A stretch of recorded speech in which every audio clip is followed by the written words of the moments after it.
And the windy rain chasing us down. Behind this shitty green truck down the 20 East, running away from the busy.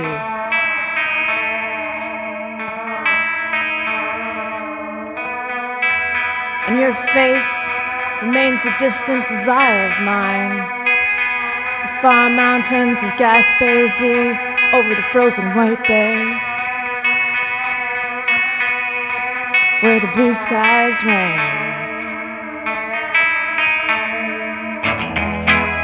Take me with you, please. Take me away from here. I wanna bathe in the soft starlight. I wanna visit your island. I wanna climb the tallest poles in town. I wanna jump off bridges with you. Don't you know?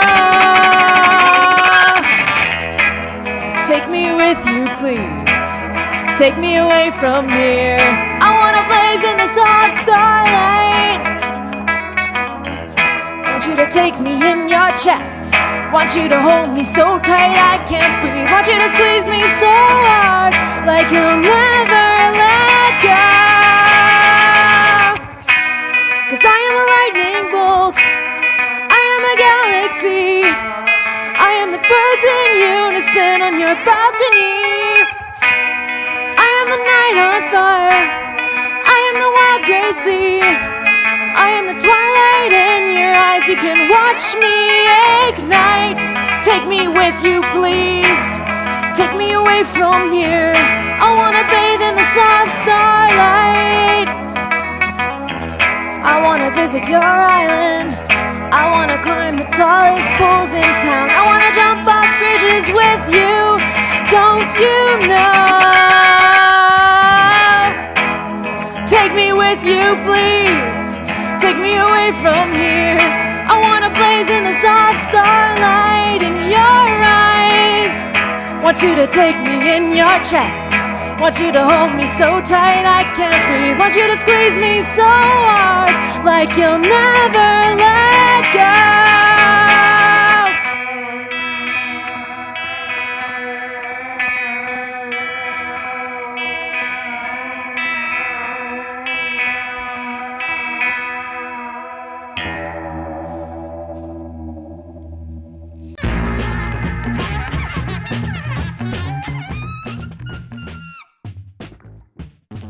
Bonsoir, bonjour, bon après-midi, bienvenue au deuxième podcast de soir sur les ondes de Antennas et sur les différentes plateformes de soir.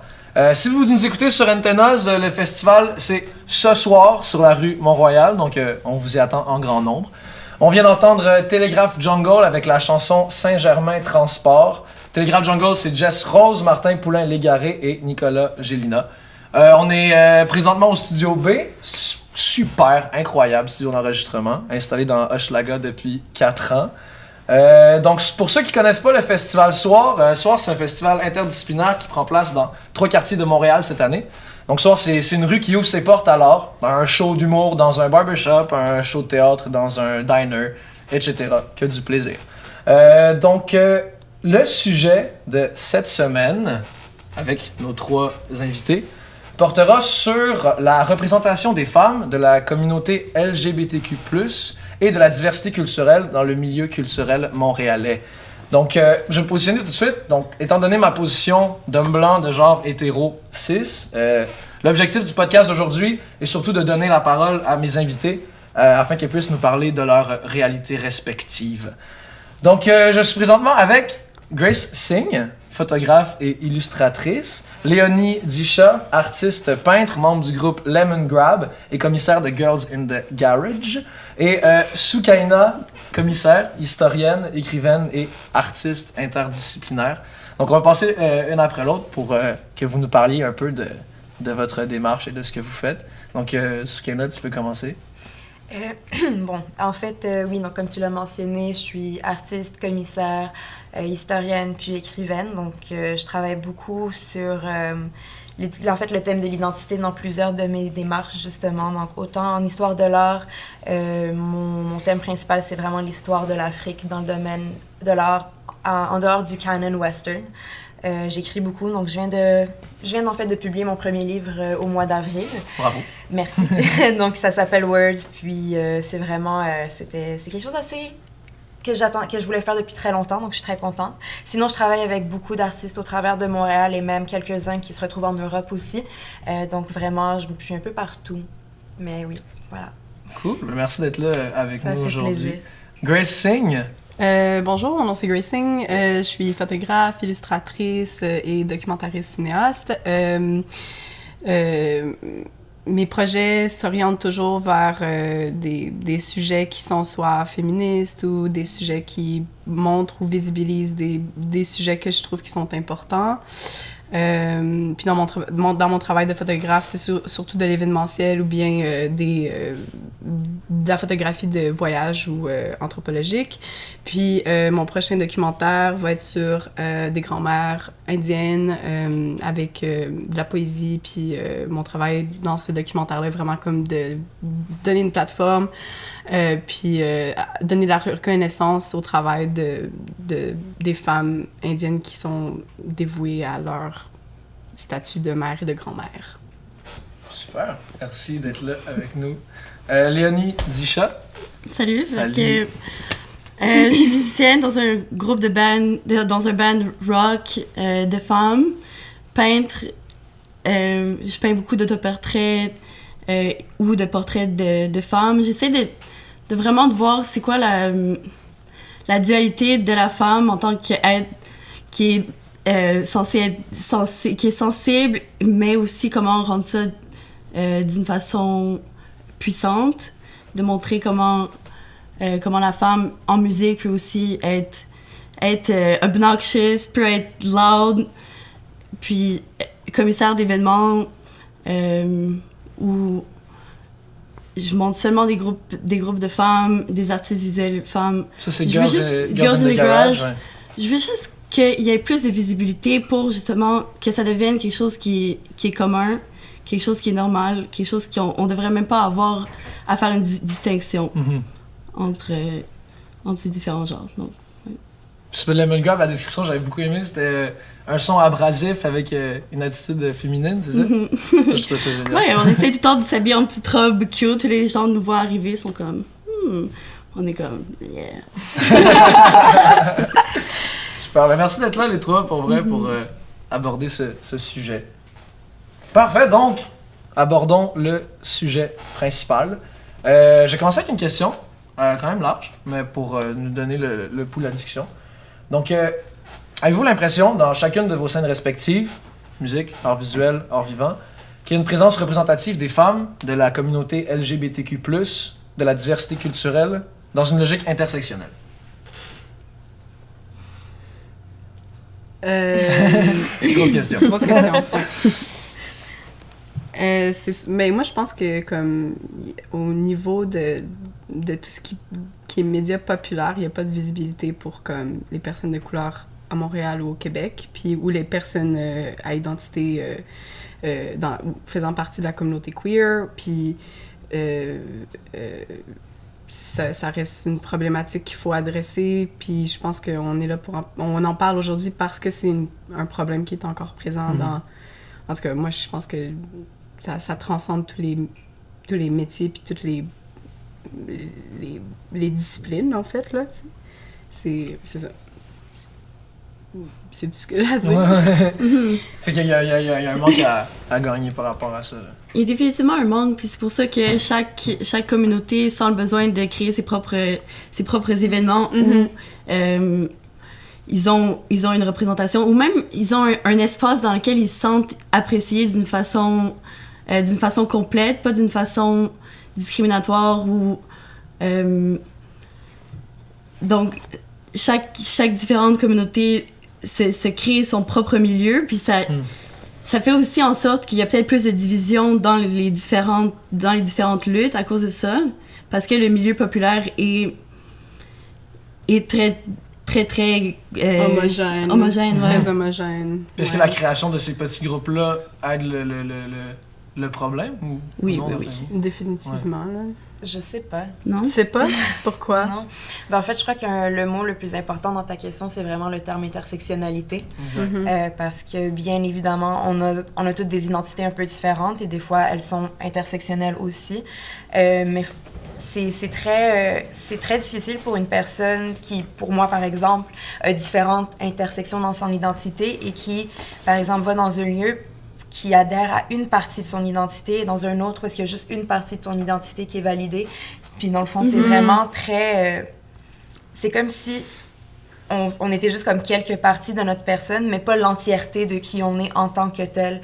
Par exemple, dans les communautés LGBTQ+, oui, je veux dire, mon côté queer et tout ça va être validé, mais en tant que femme brune et surtout musulmane aussi, genre, c'est pas un espace qui a été créé pour moi. Ou sinon, autrement, dans certains groupes un peu plus comme BIPOC, genre Black Indigenous People of Color, il va pas y avoir nécessairement non plus cette conversation sur le queerness, quoique elle est déjà beaucoup plus ouverte que dans la majorité des espaces que j'ai visités. Mais je trouve que oui, c'est important parce que c'est des espaces safe d'une certaine façon où est-ce que on se sent à l'aise de parler de nos problèmes, de nos expériences sans se sentir genre oppressed ou critiqué là-dessus. Mais je trouve aussi que le but, c'est pas de nous séparer, mais vraiment d'arriver à un moyen où est-ce que tout le monde pourra se sentir à l'aise avec ces différentes layers d'identité dans un seul espace. Donc oui, je trouve que c'est peut-être important pour l'instant, mais ça crée quand même une division. Veux pas, il y a quand même une division au sens large de la chose. Puis je sais pas trop comment... Comme c'est une solution temporaire, selon moi. Ouais. Mais tantôt, tu nous parlais, on a parlé un peu avant l'émission, justement, d'un événement que tu avais organisé où c'était très représentatif de ton identité à toi. Peux-tu nous en parler encore un peu? Oui, ben en fait, en 2017, non, c'était l'année dernière, printemps dernier, j'ai fait la commission de mon premier show d'art, genre, avec le festival Art Matters, qui est un festival d'étudiants, d'artistes à Concordia. Et puis, dans le fond, le festival existe à peu près depuis 15 ans. Et mon show, c'était le premier show avec des BIPOC artists only depuis 15 ans. Donc, ils n'ont jamais eu, en fait, vraiment d'artistes de couleur depuis plus de 15 ans dans leur festival. Et, ben, non seulement je trouvais ça outrant d'une certaine façon, mais non seulement ça. En fait, le festival, à la base, c'est qu'il permet aux étudiants d'être en contact avec des professionnels du milieu artistique et culturel à Montréal. Donc, ils vont te donner une salle où est-ce que tu vas rencontrer justement le propriétaire. Il va te donner, par exemple, des informations. Il va t'aider pour la présentation de ton expo et tout ça. Et puis, ça te permet d'avoir justement des expériences professionnelles pour, dans le fond, juste acquérir un peu plus de ça. Et vu que mon show était BIPOC only, de tous les expos qui faisaient partie de cette édition-là, dont je faisais partie, ben mon expo, c'était la seule qui avait une salle non professionnelle. Donc, qui était vraiment un gros problème. Et le pire, en fait, là-dedans, c'est que je le savais pas. C'est qu'une de mes amies qui était dans le panel, genre chair du festival, je lui ai dit, j'étais vraiment excitée. Je suis comme, j'ai eu le VAV. Puis elle était comme, pourquoi? Je disais, mais de quoi, pourquoi j'ai eu le VAV? Genre, c'est pas un problème. Comme, non, ils sont pas supposés te le donner. Et puis, c'est à cause de là. Puis, lorsque j'en ai parlé avec eux, ils m'ont dit, mais on s'est dit que, surtout pour un problème de la sorte, genre, il faudrait que ça vienne sur le campus directement. Affecter, je suis comme, votre campus est loin de tout. Et c'est vraiment... c'était un gros problème parce que le festival avait déjà été critiqué pour ça. D'être très blanc en tant que tel. Et puis, j'avais vraiment l'impression qu'ils aient pris mon show pour, en fait, rendre leur image un peu plus diverse en tant que tel, mais sans donner nécessairement les ressources qu'ils auraient dû donner, qu'ils ont donné à toutes les autres expos de ce festival-là. Donc, c'est très hypocrite, en fait, la façon comment ça a été géré. Mais c'est ça, c'était une de mes expériences qui... C'est pas très présente. Oui, je comprends. Tantôt, tu as dit le terme BIPOC? Peut-être pour nos auditeurs qui savent pas exactement c'est quoi? BIPOC, c'est Black Indigenous People of Color. Donc, au fond, ça ça respecte le fait que les gens d'origine, comme des Black African American ou African Canadian, avec les gens autochtones aussi, et puis les gens de couleur, c'est 3 expériences très différentes aussi. Donc, on admet que mes expériences en tant que personne de couleur, ça va pas être les mêmes expériences qu'une personne autochtone ici ou qu'une personne noire ici. Donc, mais ça reste, dans le fond, c'est un terme, genre, un peu comme on dit dans le umbrella term. OK. Puis, Qui veut dire... ben, genre pas mot valise, ou je sais pas. Qui Ouais, ben, ouais, c'est un qui- terme qu'on utilise beaucoup aussi dans la communauté genre LGBTQA. Dans le fond, umbrella term, c'est comme queer. Queer, Ok. c'est un umbrella term qui, en dessous, peut définir plusieurs identités, Ok. genre Genre non un genre hétéro, qui est non raciste, cis, ok, ouais. etc. Ouais. OK. C'est comme pas spécifique, mais ça vient du même... Ouais, OK. ouais. Super. Peut-être, Léonie, dans les événements que tu as organisés avec Girls in the Garage, est-ce que tu travailles beaucoup avec des membres de la communauté LGBTQ, la diversité culturelle et autres? Si tu as observé un peu leur présence? C'est difficile, c'est ça. Encore une fois, genre, j'essaye le plus que je peux, puis à chaque fois, je regrette de pas avoir... justement, de pas avoir un pied dans la porte ou de pas avoir un... qu'il n'y ait pas plus de communication entre les différentes communautés où je sens que je connais pas assez d'artistes. Tu sais, je connais des artistes qui ont des réalités semblables aux miennes. On discute, tu sais, je les inclus dans la programmation, mais après ça, c'est comme, il faut vraiment, tu sais, faire un travail de recherche, mais en même temps, c'est la partie la plus fun, puis je trouve que c'est vraiment, vraiment important d'intégrer toutes les communautés. Mais je voudrais que ça soit comme, que les ponts soient là, puis que ça soit pas difficile ou que ça soit pas mal reçu aussi. Ça aussi, puis Puis c'est ça- le danger un peu que ce soit mal reçu quand tu vas voir une communauté diverse. Puis tu veux amener des artistes de cette communauté-là sans faire en sorte que... Je sais pas, tantôt on parlait de token que tu avais mentionné. Je trouve super intéressant comme concept. Ouais, mais en fait, je trouve que la meilleure façon d'approcher ce genre de personnes-là, surtout dans ce genre de contexte, franchement, puis je l'ai répété, puis plusieurs des personnes de mon entourage aussi, autant à Concordia où est-ce que j'avais mentionné, on m'avait, plutôt dans la conversation, on m'a invité justement à donner des lectures pour le cours d'introduction de l'histoire de l'art. Puis j'ai été invitée aussi à modérer une discussion avec les professeurs de Concordia pour parler justement de comment rendre les classrooms plus safe pour les étudiants. Puis un mot qui revient souvent, c'est vraiment transparence, d'être genre direct et honnête comme regarde, je sais que je manque de certaines communautés, c'est pas parce que je veux en profiter, mais vraiment pour ouvrir cet espace et partager mes ressources avec vous. Mais je sais pas comment m'y prendre et je veux pas que tu le prennes de la mauvaise façon. Donc c'est vraiment juste transparence. Transparence comme... C'est beaucoup mieux parce que sinon, ça va te revenir dessus, Ben oui, genre c'est ça, définitivement. c'est Et ça va faire du mal aux deux communautés, genre. Ça va pas...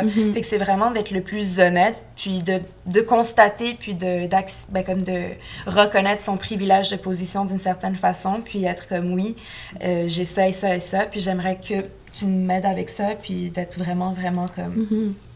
Vraiment juste être transparent avec tes intentions. Puis si justement il y a un manque de transparence, est-ce que ça peut aller dans... Parce que j'ai introduit le terme un peu tantôt de token, juste pour nos auditeurs aussi qui savent pas qu'est-ce que ça veut dire ou non, tu nous en parler? Ma token, c'est vraiment dans le sens où est-ce que c'est une personne que tu vas chercher pour... Comment expliquer? C'est vraiment C'est difficile. pour l'image. C'est pour- vraiment- c'est pour c'est l'image. superficiel, en fait, un C'est token. très superficiel. C'était comme, oh, il y a le connu, genre, my token black friend, ou my token Muslim friend, or genre, c'est vraiment juste pour paraître mieux, d'une certaine façon, ou c'est des personnes à qui on va toujours se retourner. Par exemple, mon ami et moi, Chelsea, dans notre cours d'histoire de l'art, par exemple, à chaque fois qu'on mentionnait le continent de l'Afrique en tant que tel, tu vois que les gens, dans une classe, ont tendance à se retourner pour attendre que la personne africaine dans le cours fasse un commentaire, genre.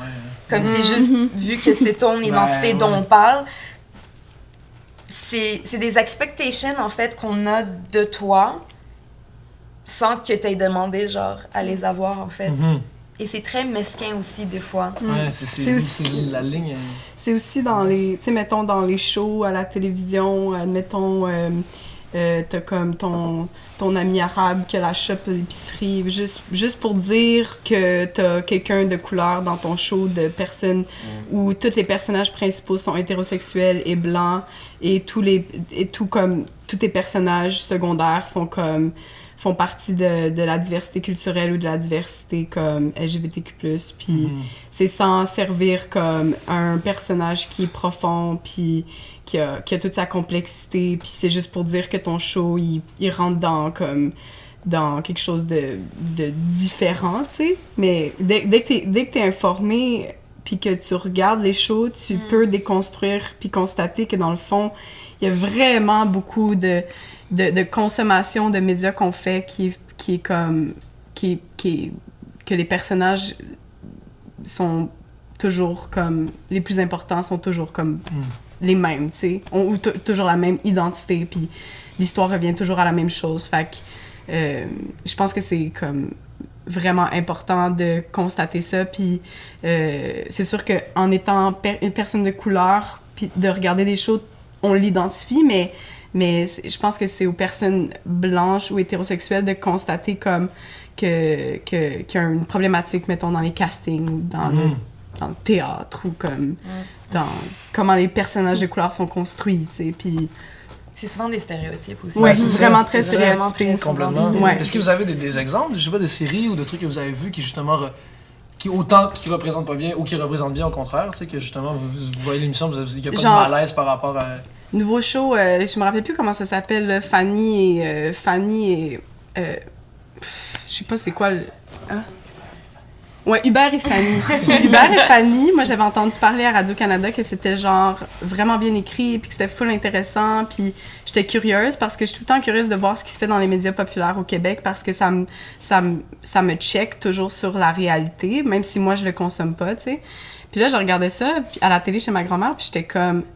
No one is of color, genre, there's one trans girl, but it's kind of the weird story that, comme la transition, puis genre tout le temps l'histoire de la transition, puis c'est vraiment comme... Ça manque vraiment de profondeur dans Ouais. leur image des gens. Oui, mais l'histoire principale, ça reste une histoire comme d'un gars puis d'une fille, une belle fille puis un beau gars qui se rencontrent, qui sont hétéros, puis genre... tous les personnages secondaires, genre, la meilleure amie, elle a un surpoids, puis c'est la seule fille, genre, dans le casting qui a un surpoids, puis c'est comme pas le personnage principal. Puis genre, tous ces petits détails-là, genre, c'est juste problématique, tu sais. Puis, en tout cas, c'est juste comme... Puis y a personne de couleur. Je veux dire, on est à Montréal, là. Genre, allô, là, comme, on peut-tu avoir des histoires qui sont comme... Puis, en tout cas, c'est ça. Mais un des exemples aussi que j'ai, c'est vraiment drôle parce que c'était en théâtre aussi à Saint-Lô. Ok. Bon, Mais puis, je me rappelle, on était dans un cours, puis on avait... c'était une théorie, je me rappelle plus exactement quoi. Puis on parlait du théâtre et tout ça, puis je regardais, puis j'avais remarqué que dans ma cohorte, tout le monde était blanc à part moi, puis il y avait une fille qui était d'origine haïtienne aussi, donc noire. Et puis, même pour moi, je trouvais ça un peu comme, OK, bon, je vais pas trop y penser. Et je me rappelle, il y a eu un commentaire qui a été fait en classe, puis j'ai levé la main, puis j'ai dit oui, mais genre tout ce qu'on nous montre dans ce cours-là, c'est des acteurs québécois blancs, genre je ne me retrouve pas là-dedans, j'arrive pas à m'identifier à ça. Puis je sais très pertinemment que ces acteurs et des artistes similaires à mes identités existent. Puis mon prof m'avait dit « Ah, mais c'est pour ça, genre c'est à toi de changer ça. » Je suis comme « Mais non. » Non. Genre tu peux pas mettre un poids comme ça, puis comme des expectations sur la personne qui est minoritaire et qui, elle, souffre des oppressions dans la société, puis dire « C'est à toi de changer le monde. » Je suis comme « Mais c'est pas à moi. C'est aux gens en position de pouvoir à changer certaines choses-là. » Puis, un des exemples que j'ai aussi, et qui est un exemple qui revient toujours, et que c'est Incendie. oui. Ouais. J'ai tellement de haine pour ce film. Ouais, Comme les acteurs principaux dans la pièce de théâtre, justement, de Waji Mawad, c'est des personnages arabes, justement. Tous les personnages de cette pièce sont arabes. Et puis, lorsqu'il y a eu la réalisation du film, je veux dire, j'étais vraiment excitée. Puis, je suis comme, enfin! Mais non, mais les deux acteurs principaux, c'est des acteurs québécois blancs. Mais par contre, les terroristes, les violeurs et toutes les méchantes Oh my God. personnes de mauvaise foi dans ce film-là étaient jouées par des Arabes ou des gens justement. Et ça m'a vraiment fait mal. Mais j'ai comme, pour moi, ce film-là est une insulte. Et comme, c'est un des exemples justement où est-ce que, oui, on va prendre des gens de couleur, mais on va leur donner les rôles de stéréotypes. Ouais. Mais juste pour dire, alors que les deux rôles principaux, auraient pu offrir justement cet espace et ouvrir une nouvelle discussion qui était très nécessaire. Complètement. Surtout Mais avec on- une pièce aussi forte que ça. Oui, là, mais ça, c'est... non. Ah ouais, c'est... Ouais. Puis toi, Grace, dans tes documentaires ou Ouais. les films que tu as fait, est-ce qu'il y a beaucoup de ces questions-là qui Ben, naturellement, genre, je m'intéresse, mais moi, les 2 documentaires que j'ai fait à date, c'est sur des vieilles femmes, puis genre, ça rentre aussi dans la question de l'agisme, genre, d'apporter de la visibilité au travail fait par des personnes âgées ou the wisdom, genre, des personnes qui sont âgées, puis là, mon prochain documentaire, c'est sur deux de mes grands-mères en Inde, puis comme, obviously, genre, ça va visibiliser une artiste femme, puis ça va visibiliser le travail, puis comme dans mon travail, c'est vraiment comme reconnaître le travail des femmes, puis genre reconnaître que il y a beaucoup de sacrifices dans certaines situations qui est fait, genre, à cause des construits, puis à cause de ce que la société attend des femmes, dans certaines sociétés, mais comme j'arrive vraiment, tu sais, je veux dire, mon documentaire, ça va vraiment être comme très contemplatif, il n'y a pas vraiment de questions qui est posée, puis c'est pas genre, j'essaie pas de faire quelque chose qui est problématique, ou genre, moi je suis élevée au Québec, j'ai ma perception de ce que j'aimerais qu'une femme soit, puis dans toute sa liberté, mais comme quand je vais là-bas, c'est vraiment juste de faire comme « this is life », puis comme je veux juste reconnaître le travail de mes grands-mères, puis de ce qu'elles ont accompli, parce que pour moi, c'est des grands accomplissements d'être femme à la maison, puis c'est leur choix. Fait que, Génial. ouais. Hey, merci beaucoup pour cette première phase de discussion. Donc, on va retourner après pour une autre période. Pour le moment, on va aller avec Télégraphe Jungle qui vont nous jouer la chanson Platonique. Donc, à vos oreilles et votre plaisir. Télégraphe Jungle, Platonique. I already miss you, though you're sitting right here. I ache for your embrace.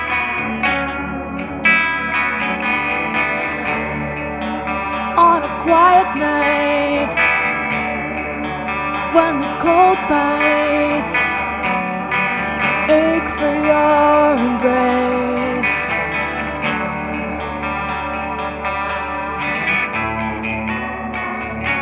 Drive into the pink sky, wave into the distance. Your heart beats heavy.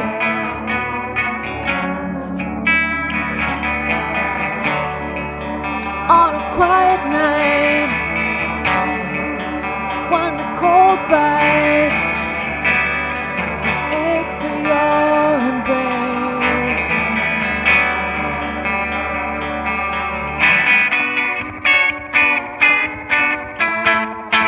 I can't even taste you on the telephone. I can't even fake it on the telephone. Can you embrace this platonic love? I can't even fake it on the telephone. It's too soon to say, it's too far. Can you see the same sky on a quiet night when I already miss you? It's too soon to say, it's too far. Can you see the same sky on a quiet night when I already miss you? It's too soon to say, it's too far. Can you see the same sky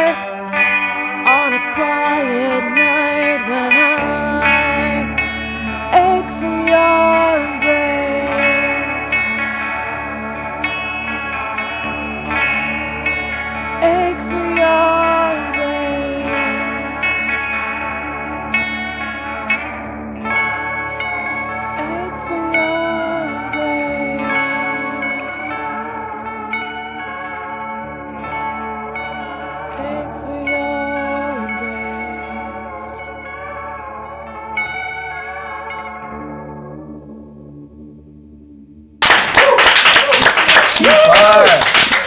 Merci, Telegraph Jungle. Donc, on vient d'entendre ce fameux groupe avec la chanson Platonique. Donc, ah oui, c'est vrai, on a des bières. Alors, on remercie Baldwin, bière écologique, artisanale et biologique, de nous offrir la bière. Donc, Baldwin brassé avec l'audace d'aller à contre-courant pour abreuver votre soif de changement. Baldwin, refaire le monde avec plaisir. Super, donc merci Baldwin. On passe à la deuxième section de notre discussion. Il y a bien de la mousse. Donc, on repart. Là, on va aborder un autre concept qui fait beaucoup partie de ces questions-là. Je vais vous lire la question. Donc, on sait que certaines institutions et diffuseurs prennent des mesures de discrimination positive.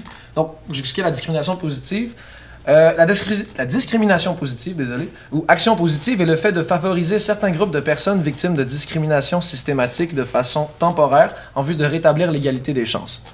Donc, considérant que certaines institutions et diffuseurs prennent ces mesures-là afin d'atteindre une certaine équité ou une parité des genres et communautés culturelles, par exemple, organiser un spectacle qu'avec des femmes ou organiser une exposition d'art visuel avec une représentation égale de femmes, d'hommes, de communautés diverses et de genres.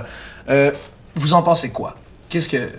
Mais qu'est-ce qui est intéressant dans la description que tu donnes, c'est que c'est une mesure temporaire pour restaurer une égalité.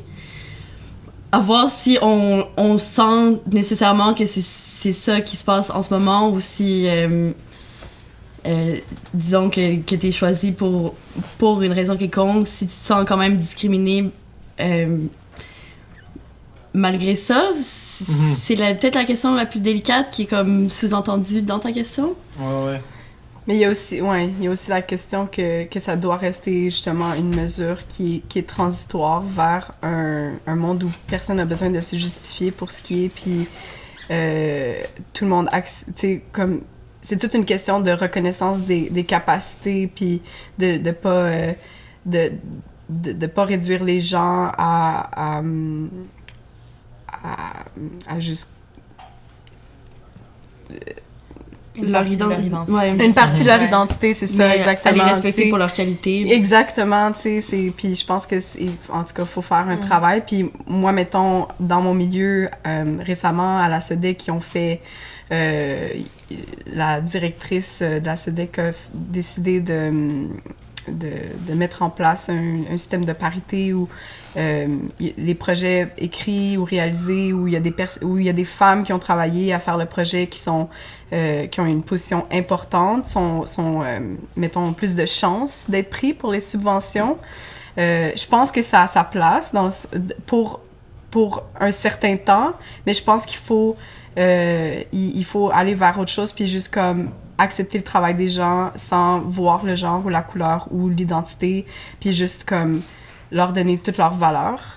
Puis... Mais j'ai peur que si tu dis, par exemple, ne pas voir leur genre, leur identité ou leur couleur, ça peut aller dans le color blindness, qui est un gros problème aussi.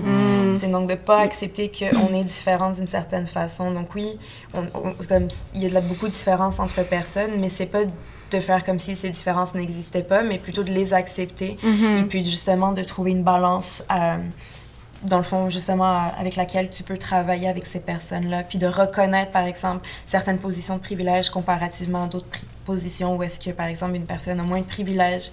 Donc, comme c'est dangereux, en fait, un peu, parce que oui, on veut que les gens soient pris pour leur qualité, pour leur talent et tout ça, mais j'ai juste peur que ça tombe justement dans ce colorblindness-là, qui est aussi problématique, justement. Parce que c'est comme dire, ben non, genre le racisme n'existe pas ou quoi que ce soit, alors que c'est pas vrai. Puis dans le même sens, comme le terme temporaire, justement, il est vraiment important dans ces définitions-là. Déjà, juste le nom discrimination. Ouais, genre, j'aime pas ça. On sait ce que ça veut C'est dire. vraiment, genre, c'est très ambigu, genre, puis oxymoron, justement, comme terme. Mais en même temps... ça tombe aussi dans le terme de ce que je disais du tokenism, parce que souvent, dans ce genre de situation-là, ça reste que... Je veux dire, c'est des situations vraiment délicates où est-ce que tu veux prendre une personne pour ses qualités, puis pour son expérience, pour ce qu'elle peut apporter. Mais aussi, genre, il y a souvent des... comme encore une fois, ce qui s'était passé justement avec mon festival, mon show durant le festival, complètement. c'est vraiment comme, oui, on va vous donner cette position-là parce qu'on sait que c'est nécessaire et tout ça, mais sans les ressources qui normalement devraient venir avec. Donc, c'est vraiment juste pour l'image de la chose. Puis, j'ai une amie justement de Chelsea qui, elle a une plateforme appelée Ubuntu Talk où est-ce qu'elle elle vient du Cameroun justement. Puis, elle a une plateforme qui parle du corps noir, de l'identité noire en tant que telle. Et puis, elle est souvent occupée, genre, elle a beaucoup de projets, mais durant le mois de février, genre, c'est impossible pour moi de la voir. Parce que c'est le Black History Month. Oui, c'est vrai. Fait que du coup, t'as toutes genre les plateformes à Montréal, anglophones et tout ça, qui sont comme « on veut que tu fasses ça, on aimerait faire ça. » Et ça, je suis comme « Oui, mais pourquoi est-ce que c'est juste durant le mois de février que vous voulez que travailler avec moi? » C'est vraiment comme... Les gens, c'est vraiment un gros problème. Puis il y a eu encore un gros problème avec Concordia. J'adore Concordia. Donc, c'est ça aussi, dans le sens que je trouve que c'est important, d'une certaine façon, d'avoir ce genre d'événement ou d'offrir ces chances-là à ces personnes qui autrement n'auraient pas ces chances-là. Mais j'imagine que dans l'exécution de la chose qu'il faut être le plus prudent. Ou aussi, c'est une solution temporaire, justement, qui créerait une autre conversation pour justement émerger les différentes communautés éventuellement. Fait que je crois que le mot le plus important aussi, c'est vraiment genre temporaire. C'est temporaire, puis il y a toujours comme plusieurs pièges là-dedans. Fait que c'est vraiment encore une fois, d'être transparent durant le processus de ces recrutements, soi-disant. Puis est-ce que dans vos domaines, vous avez assisté à l'implantation de mesures... de ce genre de mesures-là, puis comment ça s'est fait, est-ce que ça finit par...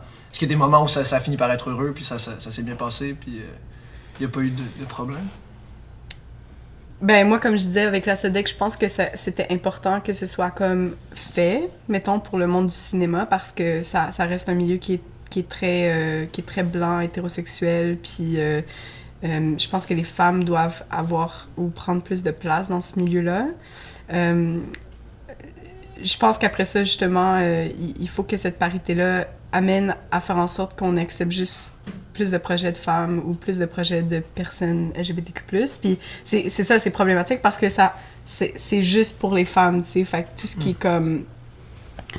Tout ce qui est ambigu ou in-between ou qui est une identité qui rentre pas là-dedans, ben comme... est pas considéré de la même façon. En tout cas, c'est pas nécessairement intersectionnel ou c'est pas nécessairement... ça règle pas le problème, là. C'est ça, ça aide à comme donner plus de chance, mais comme après ça, il faut qu'il y ait plus de mesures qui soient prises pour faire en sorte que tout le monde a la chance d'être et d'exercer dans son milieu sans être opprimé ou discriminé, tu sais. Ben, je trouve qu'il y a un aspect aussi important, puis dans le fond, ça va avec les réseaux sociaux en général, mais c'est beaucoup de recherche aussi. Dans le sens, on vient toutes de communautés différentes, donc on a un public soi-disant différent, on a accès à des personnes différentes, puis c'est vraiment de prendre le temps de chercher, qui est une partie, comme je crois que l'une de vous l'avez mentionné, que c'est une des parties les plus amusantes, en fait, quand on travaille sur un projet, c'est de chercher les personnes avec qui on voudrait travailler, justement, et vraiment de les approcher parce qu'on aime ce qu'elles font et pas parce qu'on veut remplir un vide, genre, dans notre... oui, genre, ou comme... C'est ça, mais vraiment parce que cette personne, son art, comme, j'adore ça, puis je veux le promouvoir. Puis, comme, même si c'était pas dans un contexte de, par exemple, pour un festival ou pour un show ou un concert ou quoi que ce soit, j'aimerais quand même, en dehors de ça, pouvoir supporter cette personne-là. Parce que j'admire son travail. Ah oui.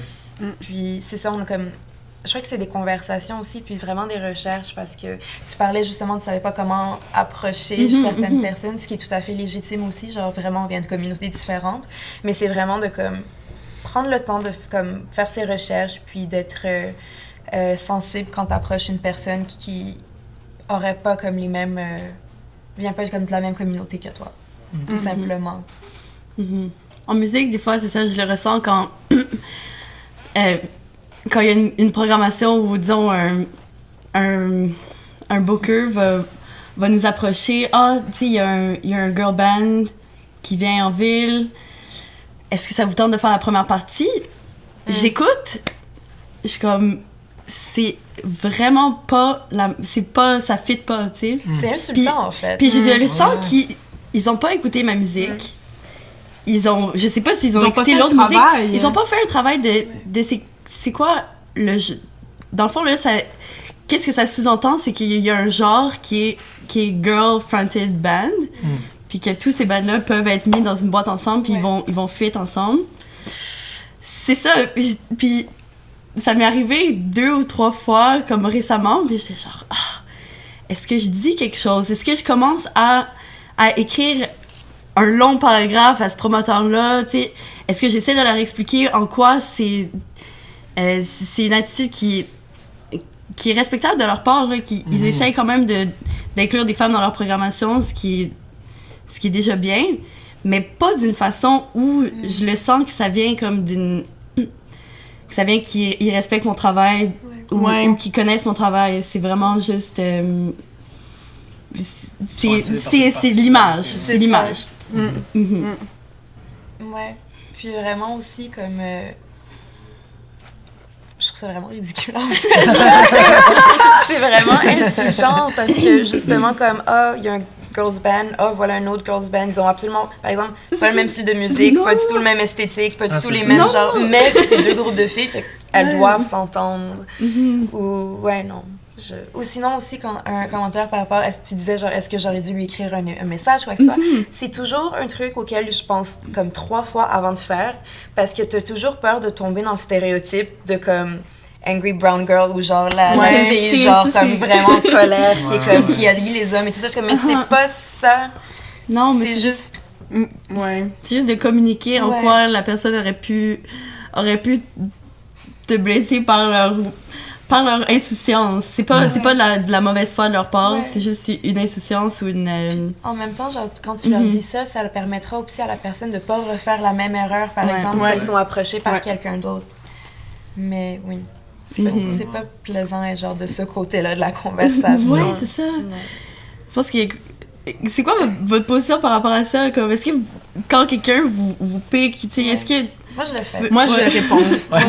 Moi, je réponds parce que je trouve ça important de répondre puis de remettre les gens à leur place, en fait. J'ai aucune culpabilité à le faire parce que, comme, il faut le faire. Il faut le faire. Il faut le dire aux gens qui sont problématiques, comme, you're problematic, and I'm not gonna say nice words. Non, genre. mais c'est même pas ça. C'est comme, oui, mais t'as pas... Comme, c'est pas de façon agressive ou pour insulter la personne. C'est vraiment, je te call out sur quelque chose que t'as fait qui est pas bien, qui est problématique. Puis je te le dis en tant que comme bonne foi pour que tu refasses pas les mêmes erreurs avec quelqu'un d'autre. Parce que moi, peut-être que je l'ai mieux pris, mais la prochaine personne, elle le prendrait pas de la même façon que moi. Ouais. C'est juste d'exprimer un malaise que t'as par rapport à quelque chose. Même pas juste comme... Tu sais que t'es un peu blessé, tu sais pas exactement pourquoi ou comment l'expliquer, mais tu sais que c'est pas tout à fait... Il y a quelque chose qui cloche un peu.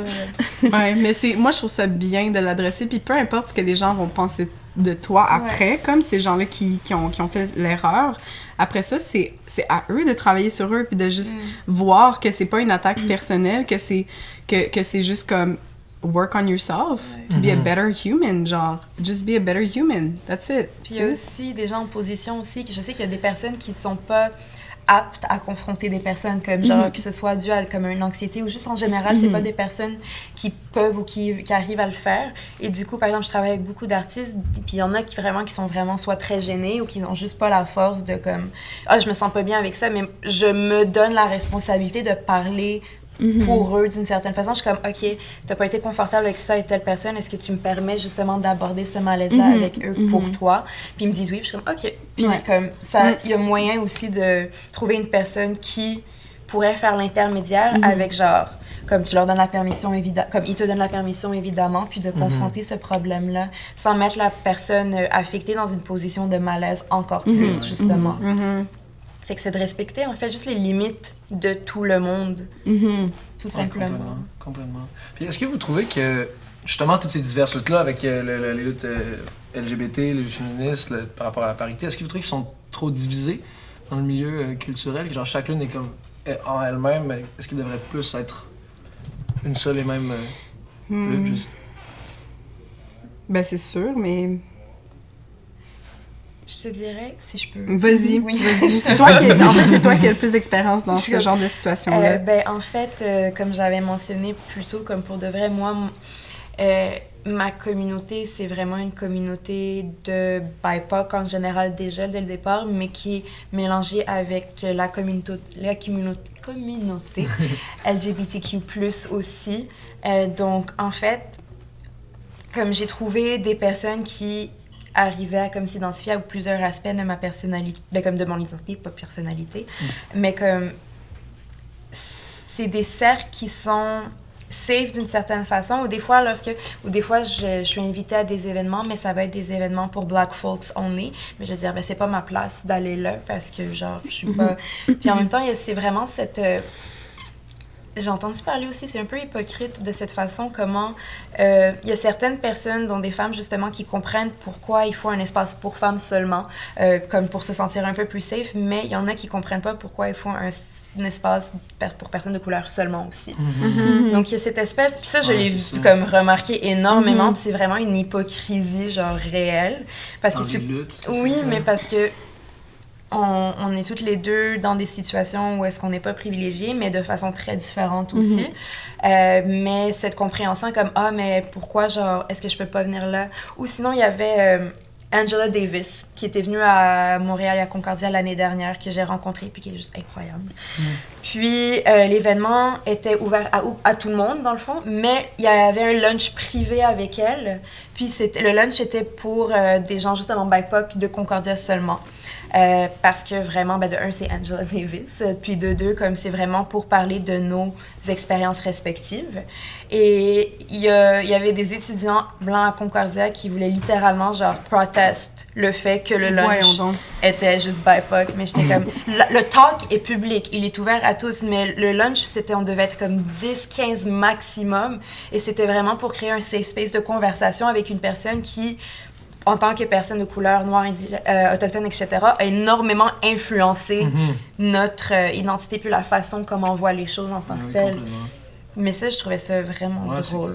Ouais, c'est drôle. C'est juste comme, c'est ridicule. Ça introduit la fin du segment, mais je me demandais, est-ce que vous avez des modèles, justement, des personnes que vous considérez qui sont des chefs de file dans chacune des luttes que vous suivez, comme justement on peut constater avec Angela Davis, qu'est-ce qu'elle a fait, c'est une grande militante pour le Civil Rights Movement aux États-Unis. Elle a fait partie des Black Panthers aussi. Elle est vraiment pour la libération de la Palestine aussi. Puis elle a parlé des struggles qui se passaient à Ferguson en même temps. Comme elle a été vraiment, vraiment connectée avec...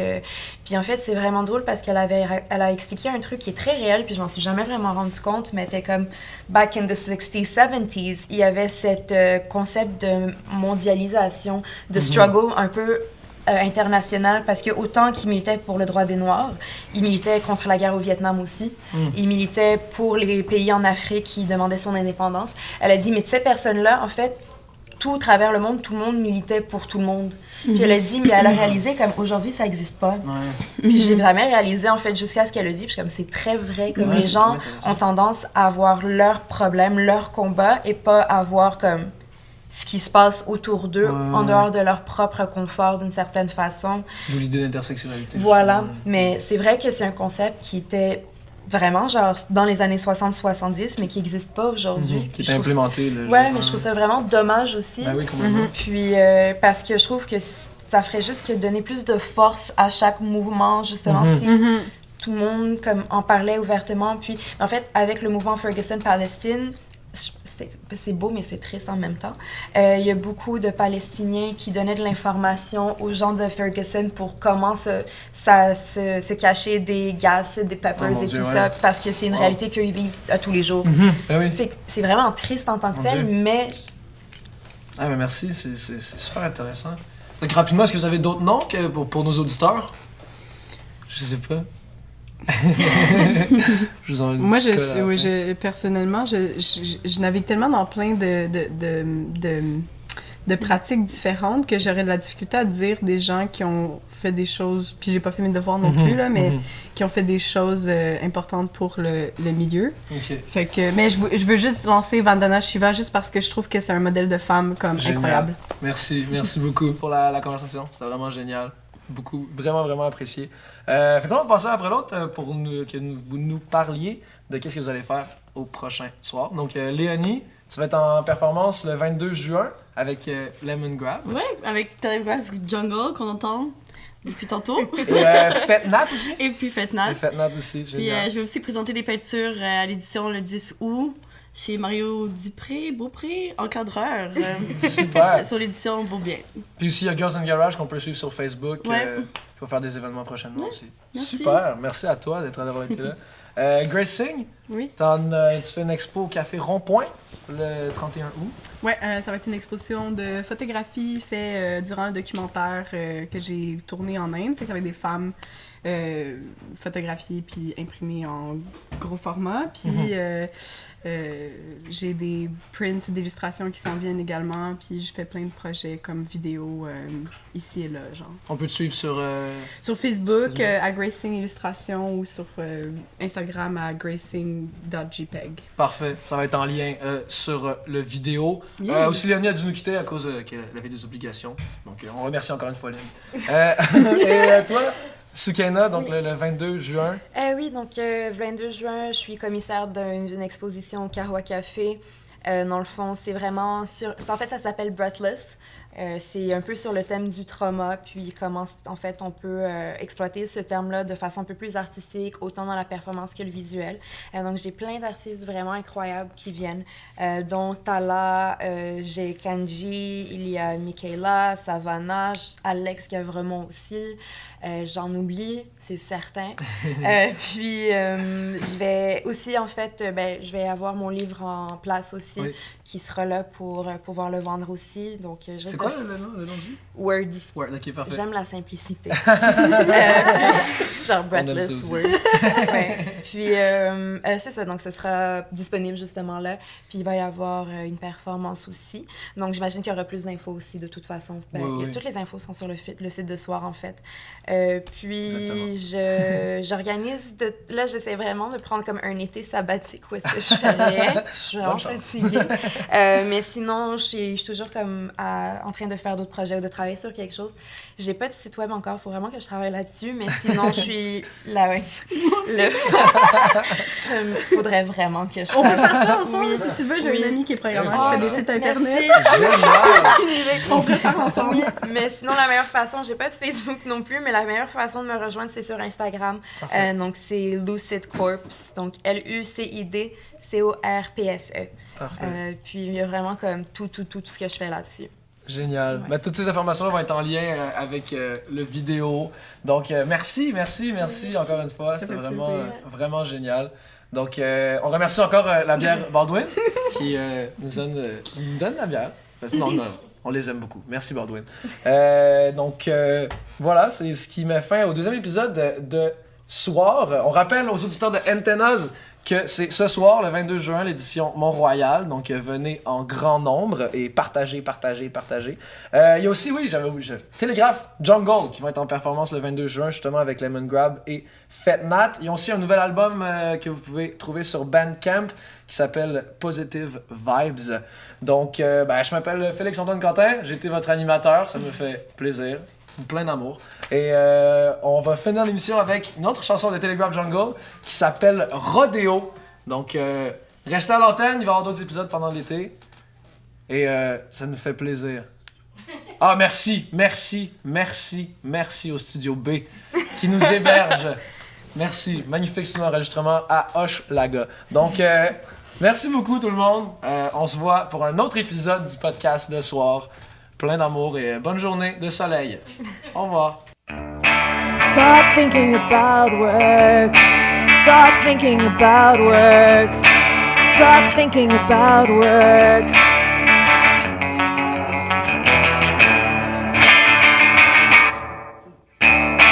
Stop dreaming about work. Stop dreaming about work. Stop dreaming about work.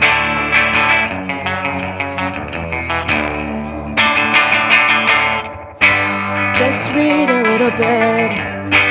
Sit and breathe a little bit.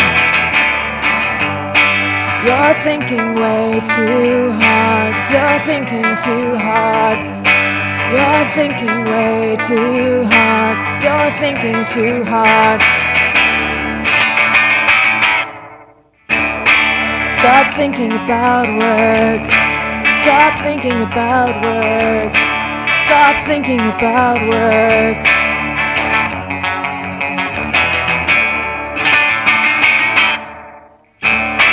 Stop dreaming about work. Stop dreaming about work. Stop dreaming about work.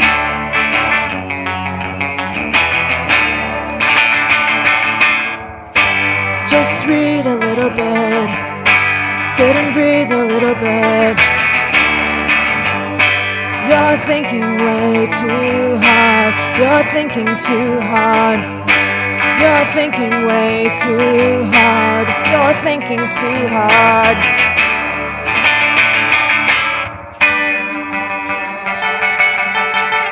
The white dust drifts upon us, glistening in its cold, persistent flight.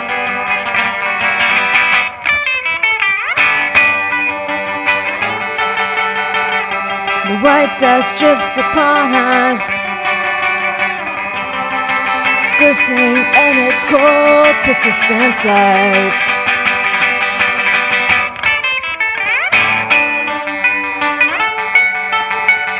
The white dust drifts upon us,